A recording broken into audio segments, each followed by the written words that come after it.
Hi, I'm Jeff Hajek, the owner and founder of Valaction. This video is part of my Lean training system. It was originally released as a DVD a long time ago, but times have changed, and the look of some of these LTS videos is now a bit dated. The content is still spot on though, so rather than just discontinue the line, I am posting the majority of each of the 36 videos here, with the remainder available at Valaction Videos. That's our video service where you can download a wealth of supporting content and watch subscriber-only videos. I recommend subscribing and hitting the notification button if you want to make sure you don't miss any new content. I would also really appreciate if you would hit the like button if this video is helpful and you want to see more content similar to it. The like button helps us get found on YouTube, but it also lets us figure out where you want us to put our future effort. Now enjoy the free version of this video. Hello, my name is Jeff Hajek. I'd like to welcome you to the Data Collection Overview presentation as part of our Lean webinar series. A little bit about what you're going to see today. Because it is on a webinar, the PowerPoint transitions are going to be a little bit jumpy as they go across the screen. It looks much better in the actual PowerPoint package. And the second thing is that this is a copyrighted presentation, so please don't record or distribute it. Today, we'll be looking at quite a few things about data collection. What we really want to do in a nutshell is figure out what it is we mean by data collection planning, and how we can take some actions to make sure that the data that we gather up is representative of what we really want to know, that the answers we get from the data is actually what's going on in the real world, and then how to put that data to use. So all these objectives here, they all sum up to that, is to really come up with a great plan and make sure that the plan matches reality and really get something out of that. So as we start talking about data collection, it's really this whole process of gathering up the information that you need to be able to make a good decision. So data collection should have a purpose to it. And there's also two main parts to the whole data collection process. And the first is the planning and collection of the information, and the second is how you're going to put it to use. So that's the idea of organizing the data and putting it into meaningful packages that you can make decisions based on. And all this together should be encompassed in your data collection plan. And if you don't have a good plan going into it, you're not going to know what you want to do with the data, and that may make difference in how you collect it, the level of detail you gather, and the type of data. And we'll talk about data types in just a little bit. So understanding how you're going to use it will help make you more effective in how you gather up the data that you need. Now, data isn't free. Even though the information is out there to harvest, you do have to spend quite a bit of resources to get in the data into your hands in a format that you can use effectively. And the costs of this are primarily time. Most people don't go out and buy a database to start building from scratch. Most of it, the data that you get is part of something else. It might be part of your ERP system or part of some other package. If you're using Excel, you're not going out to buy an Excel package. You just have to put the time into putting it together. And the time is broken into three categories. The first category is planning. You have to decide what it is you want, how you're going to gather it, who is going to be involved in it, and really go through the point before you even put the first number into a database or scratch the first line on a check sheet. You have to understand what it is you're going to do and why. There's the cost of collection, to go out and actually gather up all the data, to train people on how to, what they're looking for, how they're collecting it, and all the specifics about the actual mechanics of the data collection. All this stuff has to be done during the collection phase. And then finally, there's a usage. When you're actually putting the stuff together, the creating of pivot tables or putting it into run charts or Paretoing out the information, all the different ways you use the data, that takes up time also. And again, most of the time, the investment is in time. It's in the amount of effort that people are putting into it. Occasionally, when you have a very detailed problem, you may buy pieces of measuring equipment, but that's fairly uncommon, especially in the context of what most of this training is. When you're going in and doing a continuous improvement effort, often you're just going through and having a team go and gather up data. So the investment, again, is primarily time. And that time, obviously, has an impact on things like production or how you're going to go about making your daily targets and things like that. I hope you are getting something valuable out of this video. If you want to get more out of this program, we recommend watching it on Valaction Videos. You'll be able to watch the entire video, mostly ad-free, and view subscriber-only programs. You'll also have access to a load of continuous improvement downloads.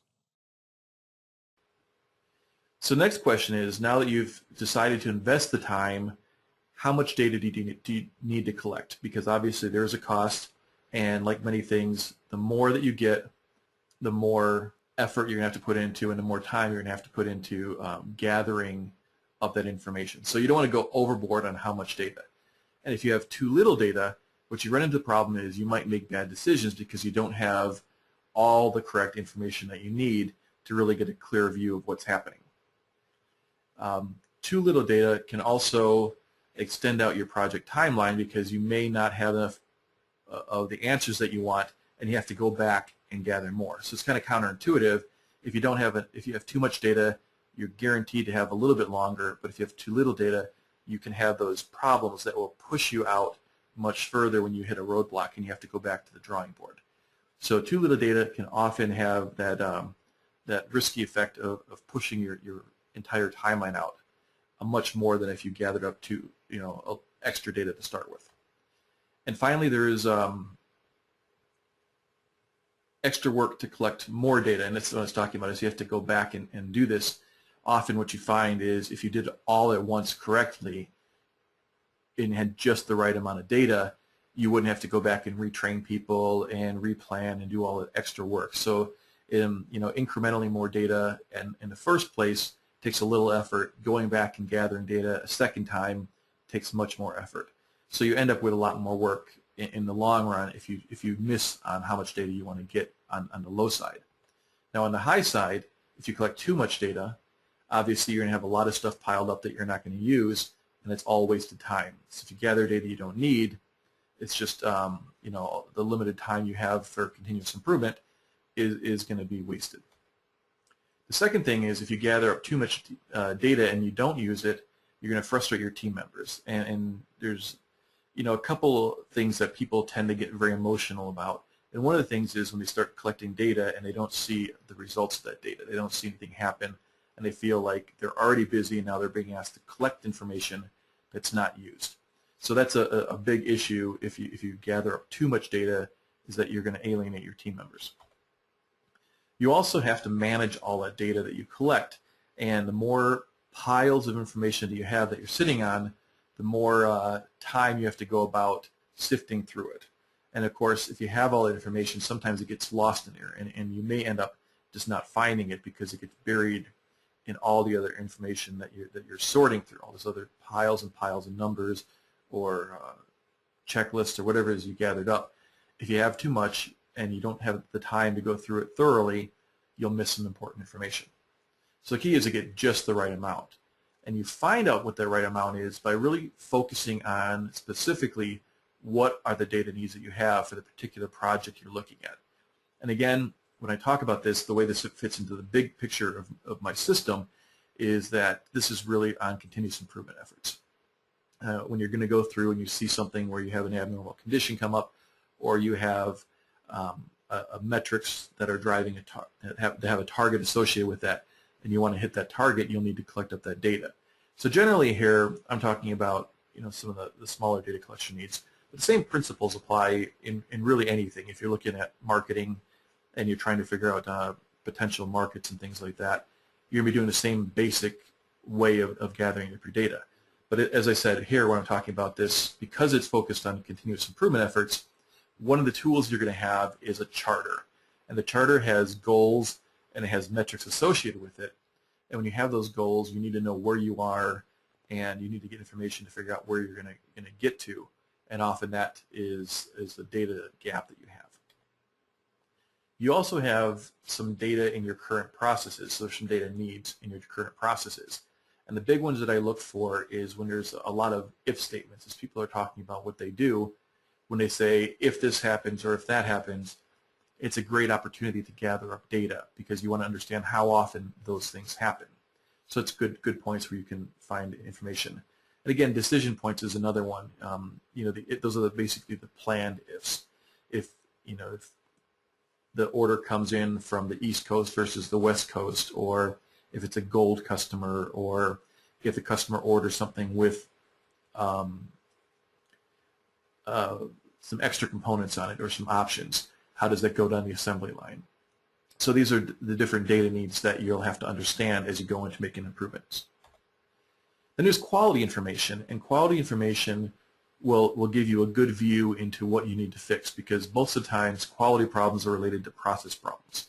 So if you have something that's breaking or something that's you're scrapping a lot of, it's a good indicator there's something going on. And then there's also warranty and complaint information.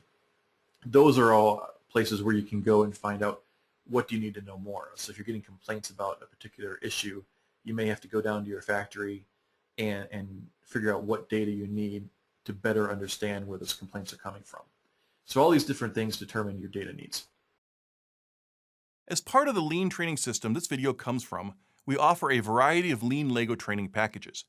These include our Lean Lego flow simulation, mistake proofing or poka-yoke Lean Lego exercise, and our visual controls and 5S Lean Lego exercise. We've also got an office flow simulation for those not implementing continuous improvement on the shop floor.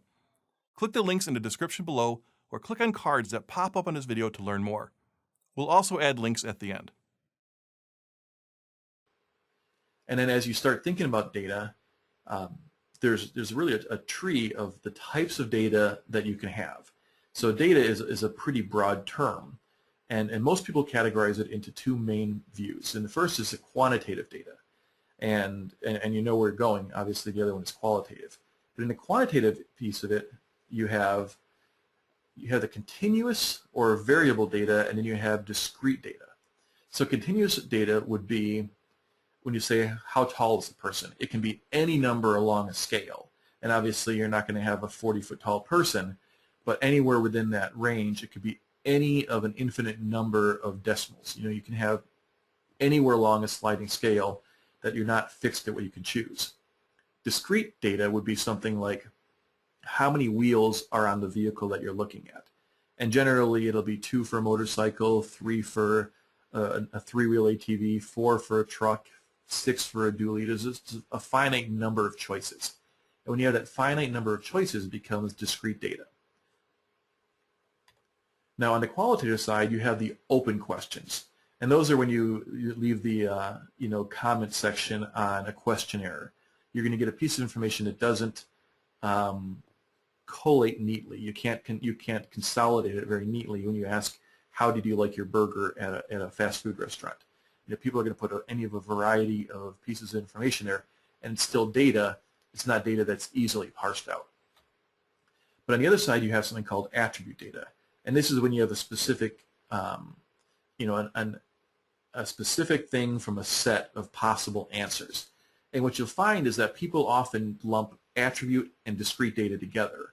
So if you have attribute data where it's like a color, it's sometimes discrete and attribute data are used interchangeably as terms, and I just break it down like this for my own convenience here as I look at it, and it gives a little bit more structure to how you approach looking at your data types. But just keep in mind that you may see those things used interchangeably, so sometimes you'll hear attribute data used to describe things like number of wheels on a car. But anyway, for the attribute data, there's 2 basic things. When you look at a set, you'll have a sequence set, which is called ordinal data. And that just means that you have small, medium, large, or some kind of logical sequence to it. And then you have nominal data, which is just a random pile of possible answers, like the type of pets in a city. So you have all this different breakdown of data. And generally, there may be more ways to look at it, but almost any piece of data you have will fit into one of these 5 ends of this tree. So let's take a look at some examples of this data. Well, first is continuous. If you say how long is something or how tall is somebody, 1.2341 meters is a piece of continuous or variable data. If you ask, like I said, the number of wheels on a truck, that is a discrete piece of information or piece of data. Ordinal, a lot of Likert scales, or when you have the 5 little bubbles you fill in, that'll be set up as ordinal, very satisfied, satisfied, average, unsatisfied, things like that. Nominal data, as I said, pets. It's a group. You can pick from that group, but it's a very finite amount of possible answers you have. And of course, the open answers is please describe your shopping experience. So I could ask that question on a questionnaire as people purchase things off of my website. So I can get open data like that.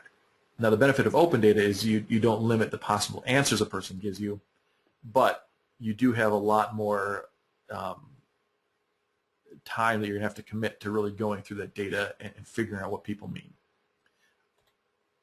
So now the issue with data, as you decide what kind of data you have, you want to make sure that you can put the data to use properly. And generally, you can go from height to a grouping of tall, medium, short based on some criteria, and then you can take that into a percentage when you aggregate your data, and this would be something like yield. If you have 27% fail rate, you'd have a percentage there, and you can go in this direction very easily when you have a very specific piece of information such as that height 1.2341. You can go down to the percent of people who are tall very easily. But if you just have a number as a percentage, if you have a 27% yield or 32% tall, it's harder to go and break down in the other direction.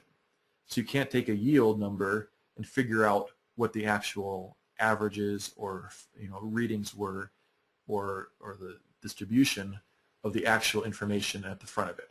So keep in mind that as you gather the data and you start thinking about how much effort you want to put into it, try to predict whether you're going to need to go back and forth on it. So obviously, taking a tape measure out and measuring people is a lot harder than eyeballing whether they're tall, medium, or short as they walk into a restaurant or something like that. So the data, again, the more precise you get and the more usable and flexible the data is, the higher the cost. So the way you can collect data, though, now that you've decided what kind of data you need, you have to go through and decide where you're going to get it from. And a lot of data is available, and it's something that, and stored in a database. So you may have an order entry process or an accounting process, or even on the shop floor where you have a testing system that records the data into a database, and this information becomes available. Now, the trap here is to avoid turning available data into needed data. If you have data available, the catch is that sometimes people look at that data that's available and they'll transition slightly what they really think they need to match what's available. And if you go too far down that path, often what you get is you get information that isn't what you need to make the decisions you want, and your decisions process suddenly becomes flawed.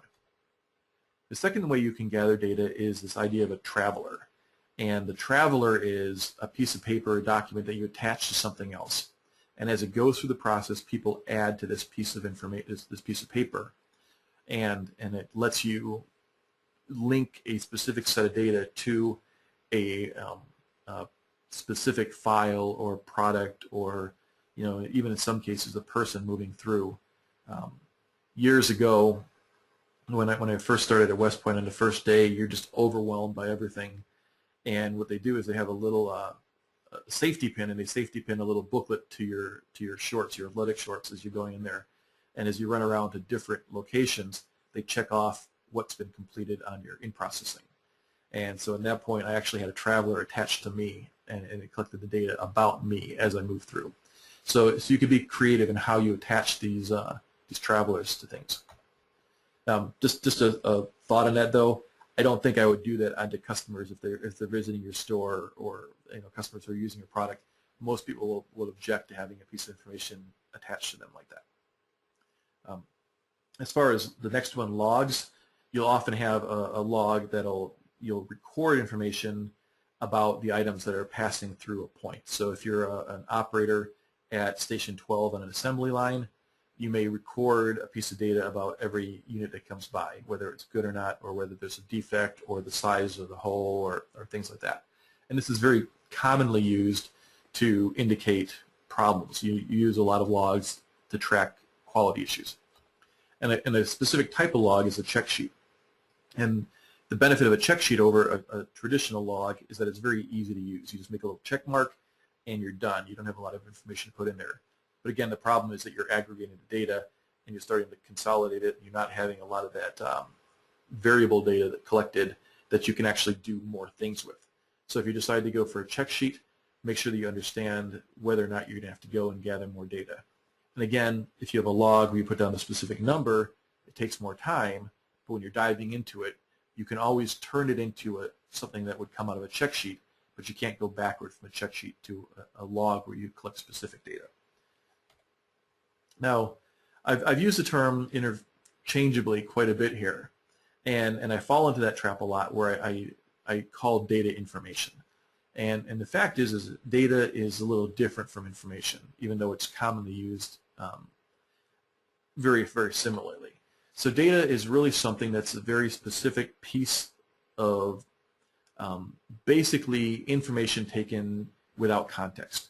So it would be the number of pieces of number of products that were sold on a given day is a piece of data.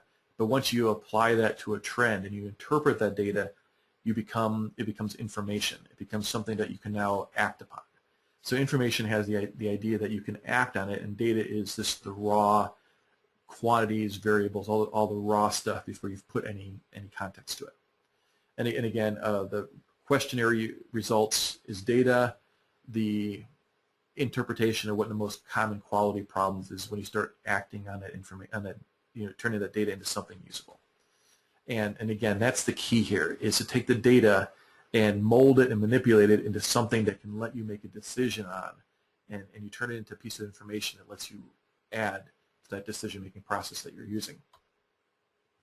Now, as you gather up this data, you're going to have to make a choice. And the choice you're going to have to make is whether you want to collect information from every single item or if you want to take a sample. And basically a sampling is this. If you take a pile of jelly beans out of a big bin, can you use that small number of jelly beans to determine what the mix is of the whole pile? And basically what you're doing is you're trying to use a small sample to interpret something about, or make an inference about the whole population. And obviously the benefit here is cost. If you don't have to count every single jelly bean in that bin and categorize every single item, it'll take a lot less time. So with that in mind, there are some benefits, obviously, the low cost and the time savings of using sampling. But there's a big drawback. And the drawback is the possibility of errors. And the error, the biggest one, is something called statistical significance, or insignificance, basically. And what that means is, does the sample really represent the population? And if it does, you're good. If it doesn't, you run into a problem that you're making a decision based on something that just isn't true. So you're looking for accuracy in this. You're looking for a way of making sure that the sample tells you the story that you really need it to tell you. So what I normally do in this, and if I'm in a live class, is I do a little exercise with my audience. And I look at the front row, and I am able to, you ask the front row, what month were you born on? And you might have 5 or 6 people in the front row, and you get maybe 2 Marches, a July, a November, and a December, something like that. Now, the question is, with that piece of information, could you make a guess as to when everybody in the whole audience was born? And the answer is no. You don't have enough pieces of information to make an assessment about the whole audience with that. And the reason is that it's not statistically significant. You don't have enough data points to make the guess about it. And I'm not a statistician, so I don't want to go and teach math here, but generally there's a number that as you go through the calculations, you can come up with a number that says what is the minimum minimal sample size you would need given a specific set to make an interpretation about it. And they also include things with the percent confidence levels. And generally 95% confident that the sample represents the whole population is what they use. So why would it not represent it? Well, if there's a problem with the makeup of the population, it may be, in the birthdays example, you're probably going to be, if you put enough people in there, 1/12 in each month, unless there's some other factor that goes into it. And, you can, for whatever reason, there may be some major events or seasonality to pregnancies or something, who knows, but you may have some differences in that. And again, what it comes down to is whether or not you can trust that the sample tells you what the population really looks like. So I got a little rambling there, but the key here is take a big enough sample to make sure that you can tell what's going on for the real population. And if you're at all concerned about that, get somebody who knows the math to make sure that your sample size is big enough. And again, there's not a set number. It's based on a lot of different factors. So get somebody to help you out with that. But generally, if you're in doubt, take more on your sample before you make an assessment. And again, never make a decision based on just a few data points, because you're going to be wrong. Get more out of our Lean Training System videos with our Continuous Improvement Companion. It's closing in on 1,000 pages of great content. It is currently available as a download with a subscription to Velaction Videos and as a license through our store. You can also get a free version of it by signing up for our newsletter. Click the links in the description below or click on the cards that pop up on this video to learn more.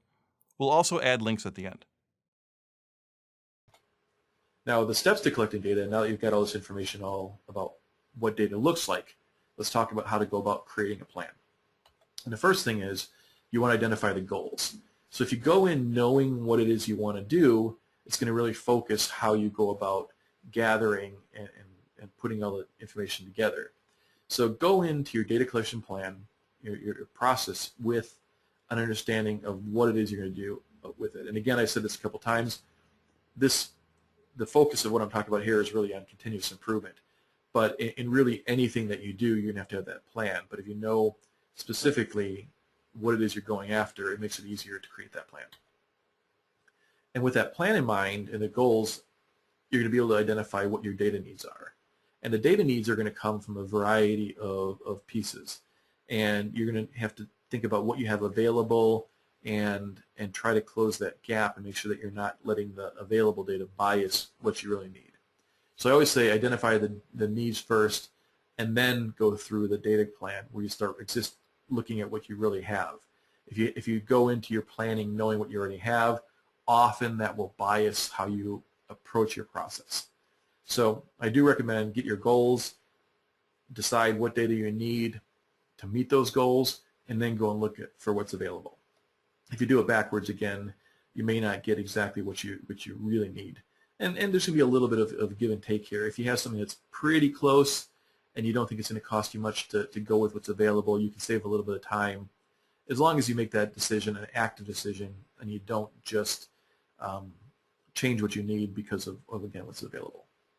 And then, of course, you have to, like I talked about for sampling, you have to decide whether you're going to be able to get a sample that's representative or if you're going to have to go and do a complete data collection effort.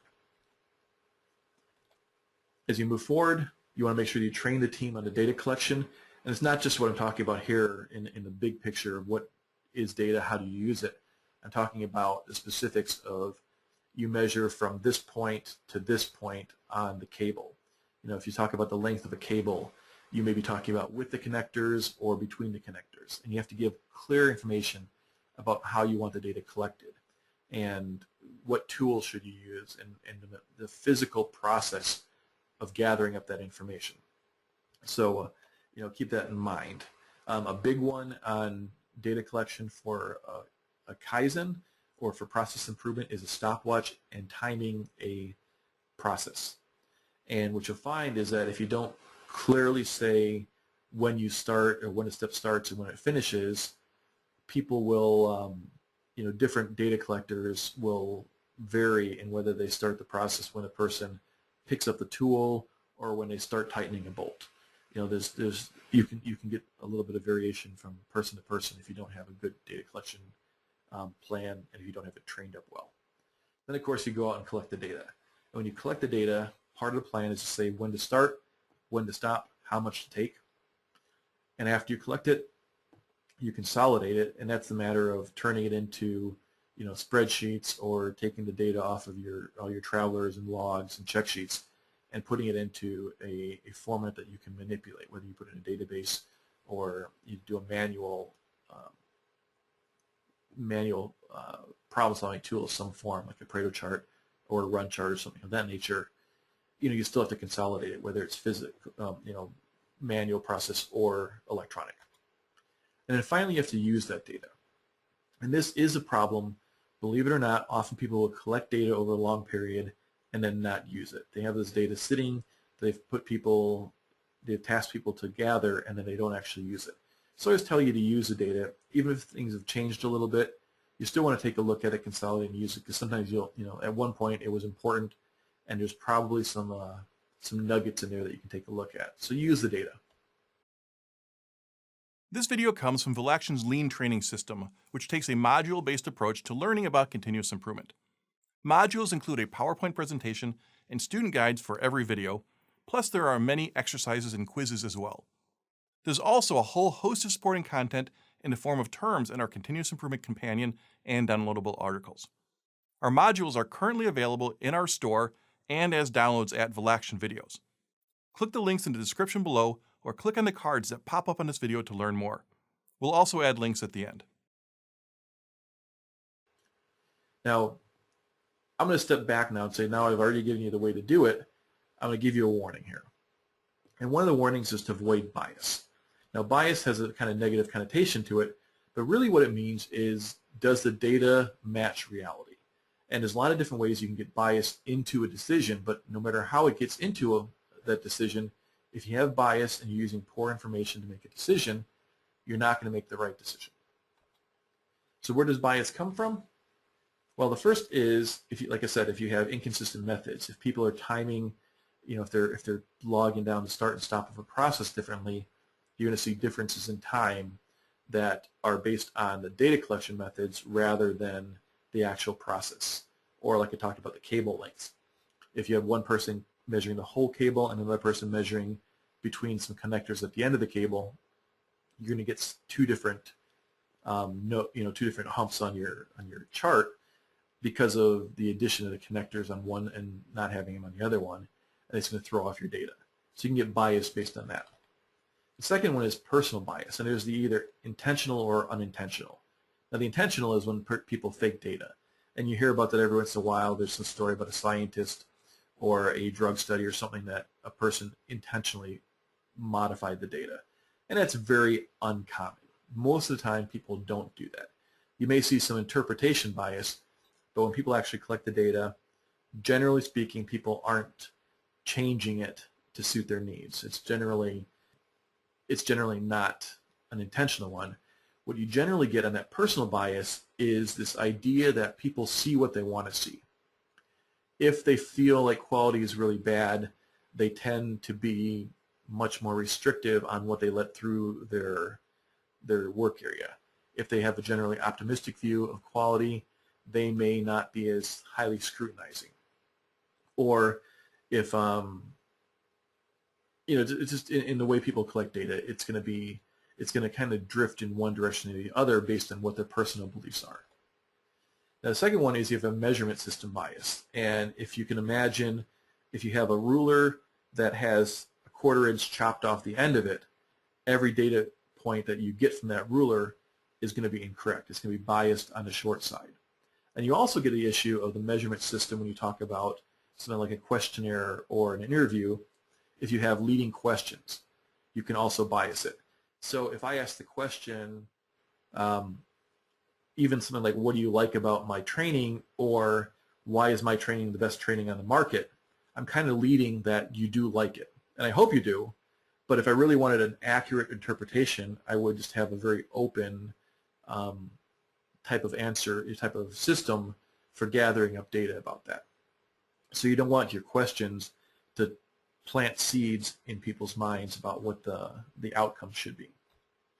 And finally, you have a sampling plan bias. So there's two main things that happen. One is if it's not a random process. So if people just pick and they're not actually following a specific, every fifth one, then that randomness becomes something that can, if you don't have randomness, there may be some underlying way that people are picking things. So it could be that they're, whatever the trigger is for them to pick a particular unit to check, if it's not random, there's a chance that you're getting bias. And the other one is if you suspend your sampling. Thanks for watching this extended free version of our Lean Training System module video. If you want to watch the whole video, check it out at Valaction Videos. If you want to make sure you don't miss the next LTS video that we post, please be sure to subscribe down below. We also always appreciate likes as it helps us get viewed more and makes us keep adding additional content. Thanks for watching, and best wishes on your continuous improvement journey.